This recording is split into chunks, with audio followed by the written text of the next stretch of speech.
Hey there, this is Kevin Johnson, the Community Manager for StarCraft 2 at Blizzard Entertainment. Back with you again to walk through more features coming soon in Heart of the Swarm. If you happen to miss last week's video covering social features, you'll definitely want to check it out.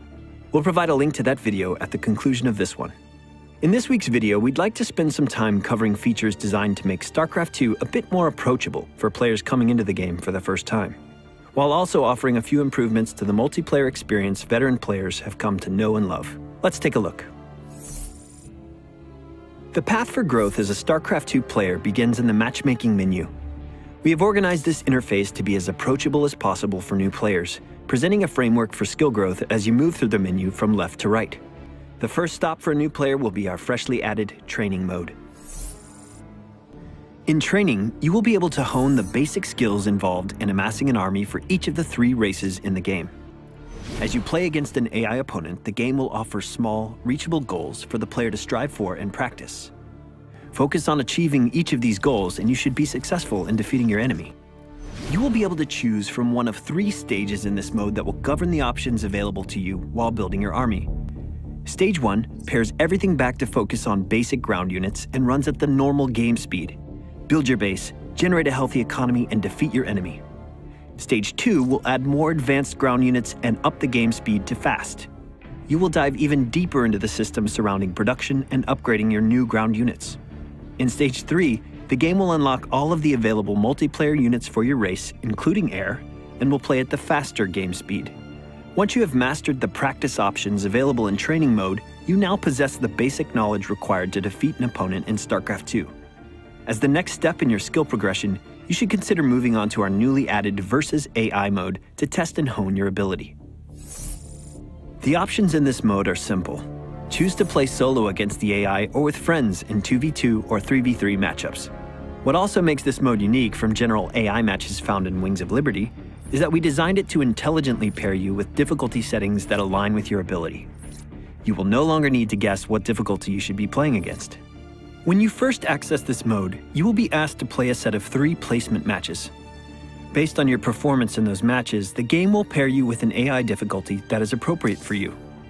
Continue to play and hone your skills in this mode, and you will begin to access the more challenging difficulty settings. There are numerous tiers of difficulty to the game, so there will be plenty of opportunities to take on a larger challenge.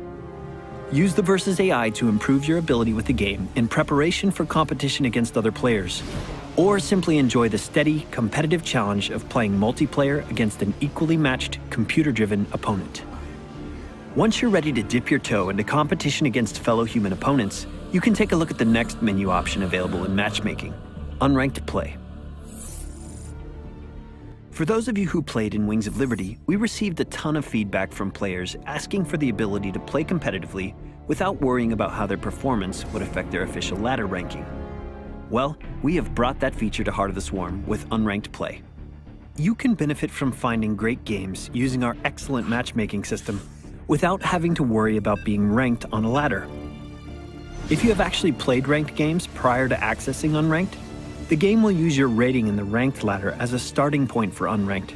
However, the two will then begin to adjust separately based on your respective performance in each mode. Now you can finally start practicing with that other race you've always wanted to pick up, or simply enjoy practicing against opponents without the pressure of feeling like you're being graded on your performance. Of course, taking the far right position in the matchmaking menu is your access to ranked play. This is the traditional multiplayer experience that players are accustomed to from Wings of Liberty. Playing in ranked mode will allow you to be placed on the official BattleNet ladder and within a league appropriate to your ability. When you feel like you have practiced the game enough that you are ready to see just how good your skills compare with the rest of the world, this is your place. Keep in mind that if you ever wanted to arrange a competitive game with friends or even run a small tournament, you can still find custom games by way of the menu option located on the home screen. Lastly, we also want to talk about our new leveling system. Every time you play a game, be it against the AI in training or versus mode, a custom game, or unranked and ranked ladder matches, you will earn experience points for the race that you are playing with. Each race is capped at 30 levels, and your current cumulative level total across all races is displayed in the bottom left-hand corner of your portrait. That means you will hit the level cap at 90 if you've managed to max out all the experience available for each of the races. All along the journey from level 1 to 30, you will earn rewards for your respective race upon completing various levels. These can be anything from the traditional portrait images you may be familiar with from Wings of Liberty, to decals that will display on your buildings in-game. We are even offering new skins for your units and dance animations that you can use to celebrate your victory over opponents. We look forward to hearing what the community thinks about this new experience system and plan to make additions and improvements throughout the future life of StarCraft 2. That pretty much covers everything we wanted to discuss regarding accessibility and training improvements coming in Heart of the Swarm. The game launches on March 12th of this year, so mark your calendars. We'll be back with you again next week to take a look at features designed to improve the experience surrounding multiplayer games and esports. Talk to you soon.